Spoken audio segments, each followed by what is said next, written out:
Hello everyone, welcome to my channel. চলে আসলাম আবারও একটা নতুন রেসিপির সাথে। আর আজকে বানাবো কামরাঙ্গা দিয়ে একটা অসাধারণ রেসিপি। আমি কিন্তু এই ফলটাকে কামরাঙ্গা নামেই চিনি। তোমরা কী নামে চিনো কমেন্ট বক্সে জানিও। তো সম্ভবত আমি এটার মাখা বা ভর্তা খেয়ে দেখেছি, কিন্তু আজকে একটা দারুণ রেসিপি বানাবো যেটা আমার এতদিন অজানাই ছিল। তো তোমরা ফুল ভিডিওটা দেখো। প্রথমে আমি এগুলোকে লম্বা লম্বা করে কেটে নিয়েছি, তোমরা যে শেপে পছন্দ করো কেটে নিতে পারো। তারপরে এখানে নিয়েছি সাদা সর্ষে আর 4টে কাঁচা লঙ্কা, ভালো করে পেস্ট করে নিয়েছি। তোমরা চাইলে এখানে কালো সর্ষেও কিন্তু ব্যবহার করতে পারো। তো তারপর কড়াই বসিয়ে দিলাম, কড়াইটা গরম হওয়ার পর দিয়ে দিলাম পরিমাণ মতো তেল, তারপর দিয়ে দিলাম কালো জিরে ফোড়ন। ভালো করে ফোড়নটা দেওয়ার পর যে কেটে রাখা ফলটা ছিল সেটা দিয়ে দিলাম, তারপর একটু নাড়াচাড়া করে 3টে কাঁচা লঙ্কা মাঝখান দিয়ে ফেলে আমি দিয়ে দিয়েছি।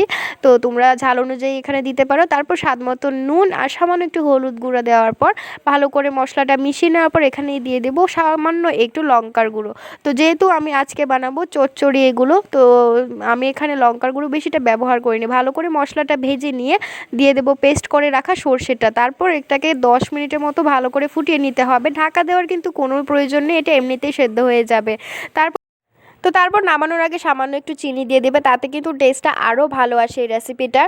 তো এখানে কিন্তু পুরোপুরি রেডি আছে, এরকম মাখা মাখা করে নামাতে হবে আর গরম গরম সার্ভ করতে হবে। তো আমার তো রেসিপিটা সত্যি ভীষণ ভালো লেগেছে, নতুন একটা রেসিপি, প্রথমবার ট্রাই করা। তো তোমাদের কেমন লেগেছে ভিডিওটা কমেন্টে জানিও। তো আমি এখানে উপর দিয়ে ধনেপাতাটা দিয়ে দিলাম, দেখতে কতটা সুন্দর লাগছে না, খেতেও কিন্তু অসাধারণই ছিল।